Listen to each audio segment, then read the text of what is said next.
Hello, this is Compound Interest Stock Guy, and today in this video I'm going to be talking about the top 16 cannabis companies for 2020 for positive EBITDA. So stay tuned. If you're new to the channel, please subscribe, hit that bell down below, give me thumbs up, I appreciate it. I also want to disclose I'm not a financial advisor. This is just for entertainment information purposes. Do not buy or sell based on anything I talk about. Buy or sell after you did your research, your due diligence, and you like the investments you're pursuing. So in this video, we are going to be compounding your guys' info. So you guys got to listen to this lingo. So yeah, this is going to be very informative. I'm telling you straight up that you're not going to find any of this information anywhere out there. I put some time together. I thought of this myself, but basically 2020 is coming up, and basically in my mind thinking that the way things roll is basically the market kind of gets ready for the next year when things start to get bullish. So uh, things are just kind of setting up. They're getting, they're going down, and eventually they're going to ride up, and then they're going to hit 52-week highs, and that's just all this momentum that's going to carry forward to the kind of movements that they're going to make in the market in 2020. But yeah, we're going to do this. It's great. It's going to be a great show. So let's get started. So okay, number 16 is Zenabis, Zena in Canada, and I think it's ZBISF in America, and they have this is all based on analyst reports as well. I want to clarify, this is not my own doing. I don't make these comments. These are all just from professional analysts. It's from across the board. All the analysts in the analyst community that check in on the cannabis sector. So yeah, let's do this. So Zenabis, they're saying 51.5 million EBITDA, and I believe that was on 260 million revenue for 2020. Now, MediPharm Labs is at 59 million on somewhere around 180 to maybe 190 million in revenues for 2020. So they're hitting number 15 spot at 59 million positive EBITDA. I also want to explain too to you guys that haven't watched my other videos. I might have touched on this in one of my videos, but I'm going to clarify. What EBITDA means is earnings before interest, tax, depreciation, and assets. So basically, this is a thing that analysts use to kind of compare company from company.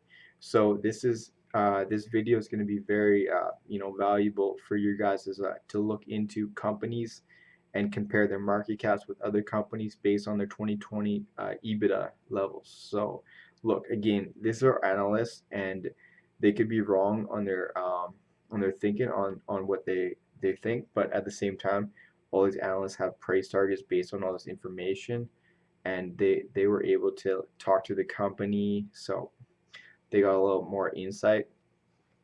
Okay, so number 14 is Valence Growworks at 63.1 million, and I already discussed this in a previous video.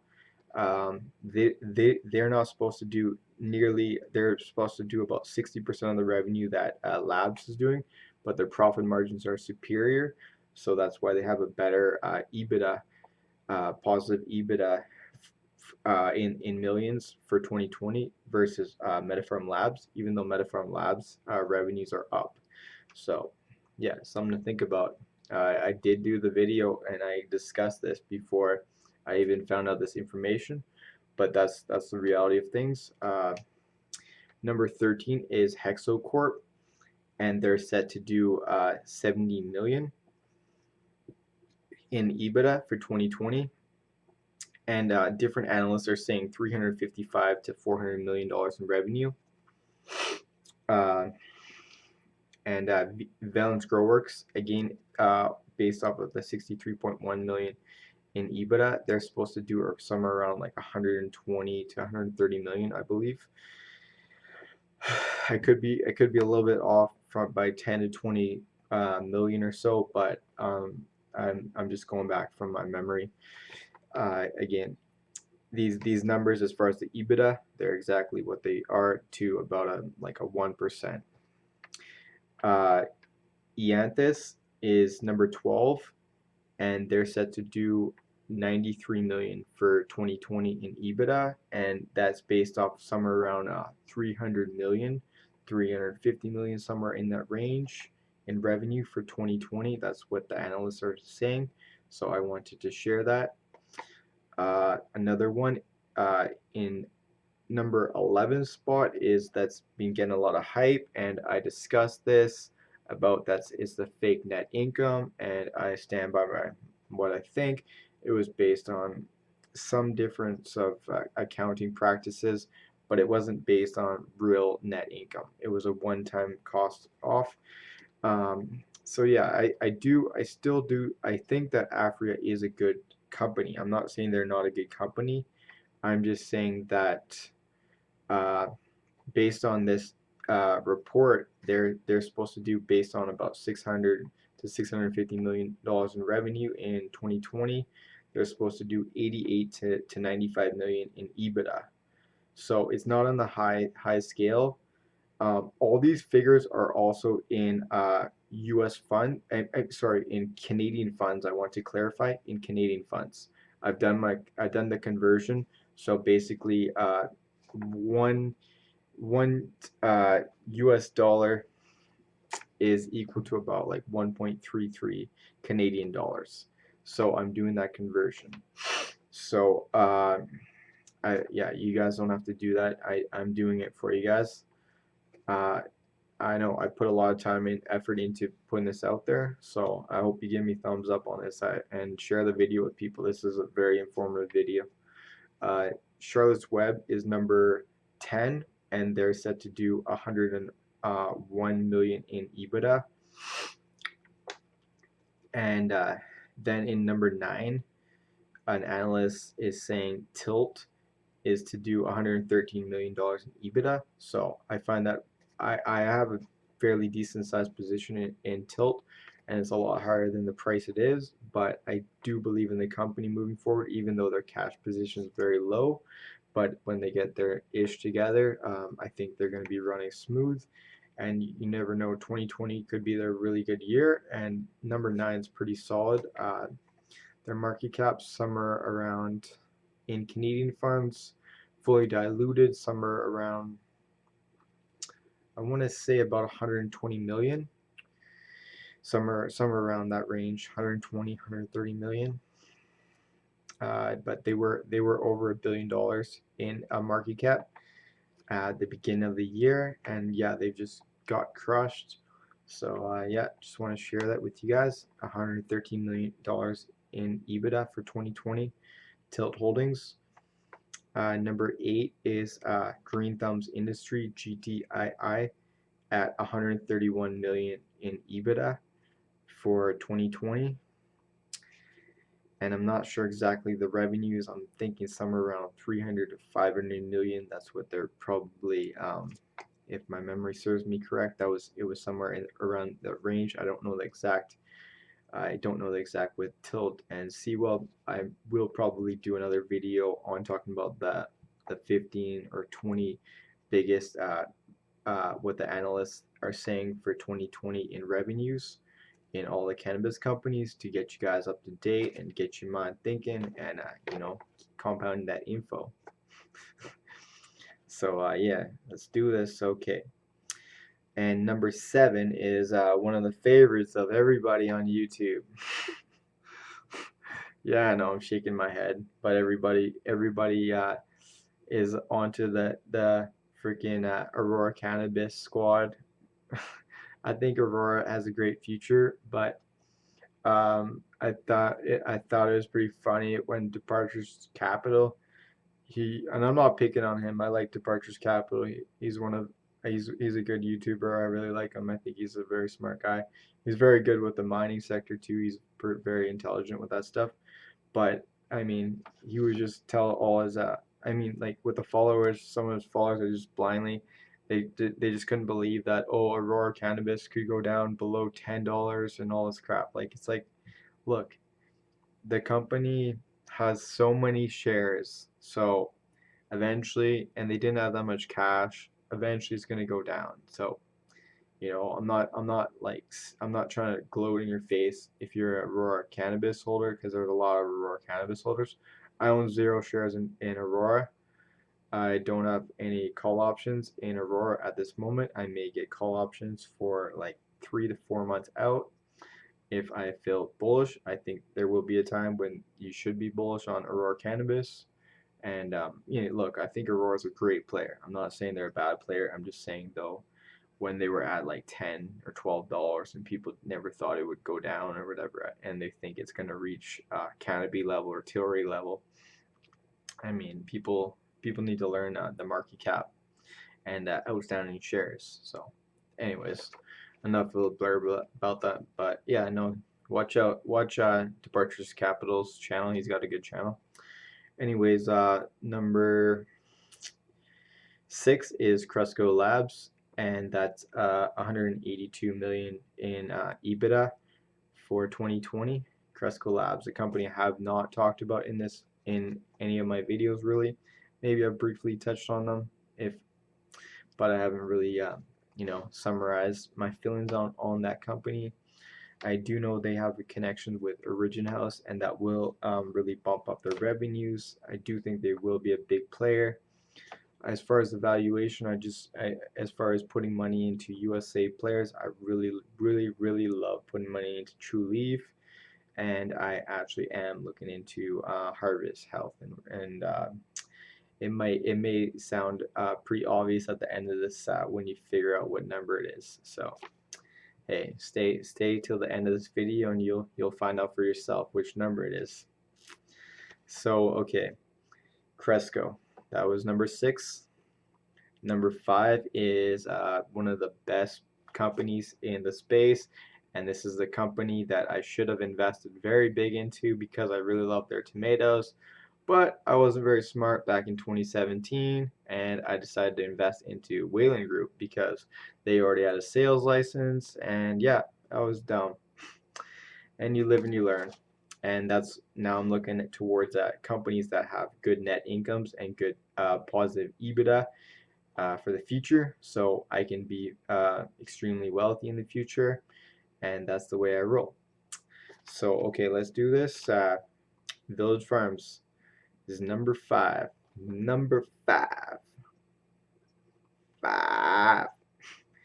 200 million Canadian in EBITDA, and that's based on around 600 million Canadian in revenues in 2020. That's solid. I do have a call option. I have 2 call options, $12 USD strike, good till December 20th. I think it'll hit above that. I do think I'll do pretty freaking good on it, I believe. I think that Village Farms is great. They're very inexpensive grower. Doesn't cost them much to grow, and they grow a lot, and they have lots of greenhouses, and they got a vegetable business on top of that, and they're going to be a big hemp CBD player in USA. So, look, I think long term, I think Village Farms will do great. Yeah, they're getting kicked down a little bit, just as everyone in the sector, but their net income is number 2 in the whole U.S. and Canada, USA cannabis space. On top of that, I honestly think it's true. They're number 2 overall in all North American players. Number 2. And I could have gone about 60-70% all in back when they were at 192. I bought 800 shares at that price, and I was planning. I spent a lot of money into Wayland. I'm not trying to go on a rant, but there's very likely that I would have ended up buying, say, like 5,000 or 15,000 shares in Village Farms if my mind was right, and I wasn't. I was thinking, but I didn't know. Village Farms has worked out tremendously for players who have invested into that, and there was no guarantee that it would turn out what it is. But what I think they will do now that they're really doing great in the cannabis space, I think they're going to continue. I'm hearing good reviews on Twitter on their Afghan Kush. Look, I think Village Farms great. Very low very low outstanding shares, which makes it easier to push the price up. On top of that, they're on the NYSE. There's so many things going for Village Farms. And I made a video saying that Andrew Left is wrong. He's wrong when he was thinking that when he was taking down Village Farms because he wanted to take them down and make money. And but they're profitable. You know, they're profitable. 99% of the cannabis companies aren't profitable yet, and he wanted to knock them down. So that's what I said in the video. Check it out for yourself. I do the research, I do full analysis on the stuff. I think I have some of the best content as far as analysis. Look, I know my videos have been pretty lame. I think they're cool in a sense, but I know they're not top quality when I'm driving to and from uh, into town to do my thing. But you know, I'm just trying to bring content, and I don't have that much time now that I'm working. I'm stacking paper. I'm doing actually really well on this job. My supervision really like me, uh, and yeah, I'm making good money. So, anyways, let's get into number four. Number four. Let's. Can I do it? Can I do it with my hands? I don't know. Can I do it? Yeah, I can do it. It took me a few tries, but I did it. Okay, number four is one of my favorite. Probably is my favorite. True Leaf. TRUL in Canada. I'm not sure what, I think it's TCNNF in America, and I love this company. 200 million Canadian in Ebitda for 2020, based off of 380 to 400 million USD 2020. So that's somewhere around 500 million Canadian funds. 200 million Canadian Ebitda. Boom, shakalaka, killing it. I love True Leaf. On top of that, Kim Rivers just invested $250,000. That's $250,000. Ballin'. I give her thumbs up. She's representing. Kim Rivers, you are a superstar. I think Nika Doma did a great interview. I know there's some people saying some bad things, but she got down to the nitty gritty and asked some great questions towards Kim Rivers and really got some good content. So, anyways, enough about that. Pixis is number three. Number three. Okay. Number three. Who would have thought? Pixis. Pixis. They actually did positive EBITDA last quarter. It was somewhere around like 11, 12 million. Boom, shakalaka. So that's really good. I'm very impressed with them.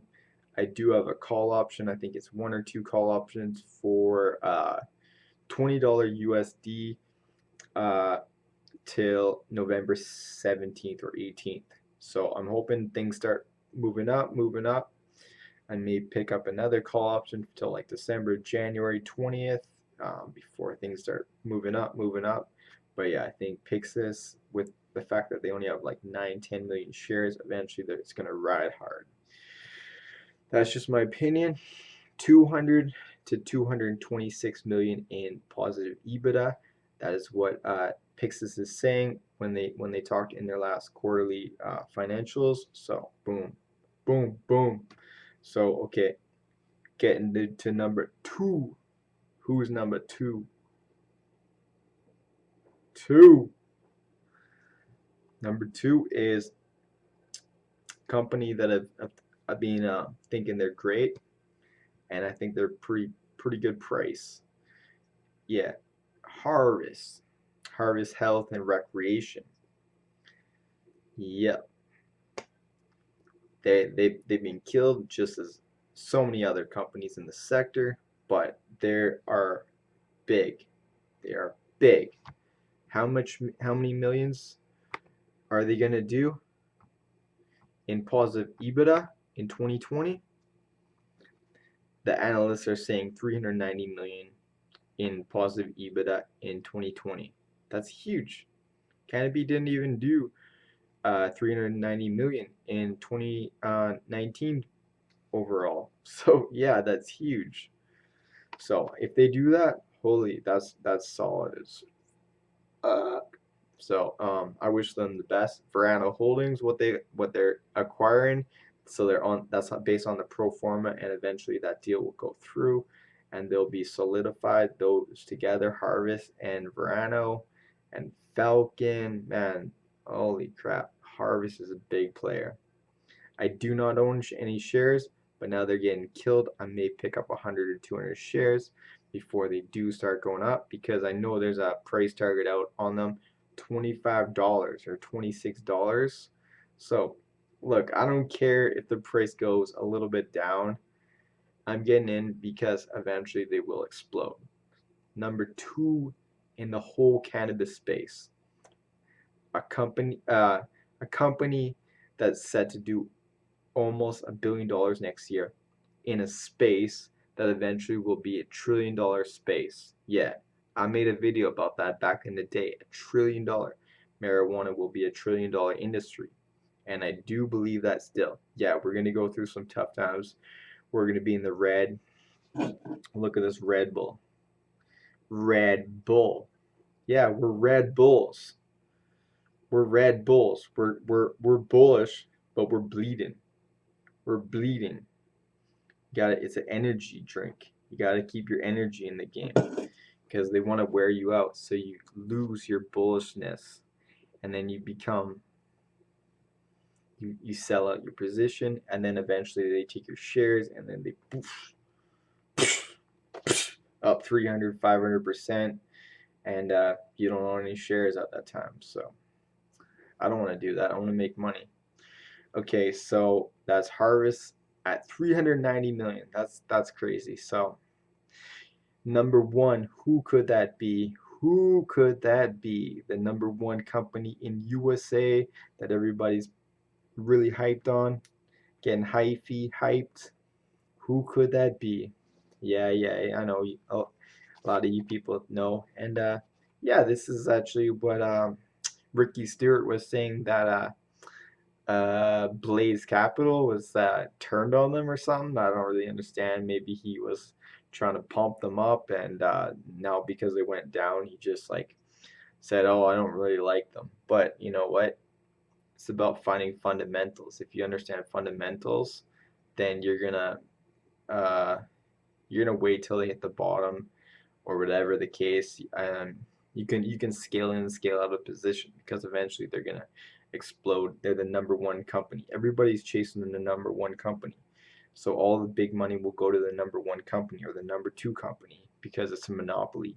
That's how the world runs. So just the way. So Curaleaf. Yeah. I know.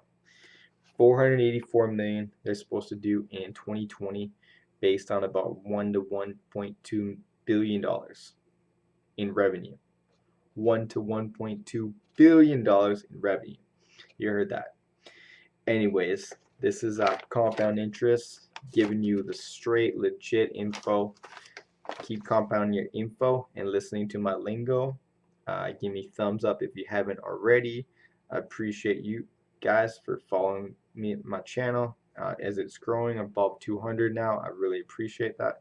The new subscribers getting growing it. It's awesome. And yeah, until next time, peace. Leave a comment down below. Let me know what you think. Let me know about what those companies you think about. I am not. I also want to explain. I am not sharing Tilray and Canopy because I cannot find information that proves that they're set to do positive EBITDA for 2020. I still think they're both going to be humongous, but that's just the way things go. They're just not going to have the greatest year in 2020 as far as their EBITDA, but I still believe in them in the long term, especially, I mean, I like Tilray because low float, and I hope I make money on Tilray, but I do know that it's going to take a few years for them to really get to a better level, and some other companies are going to have before them. So it's just the way things go. Anyways, peace. Out.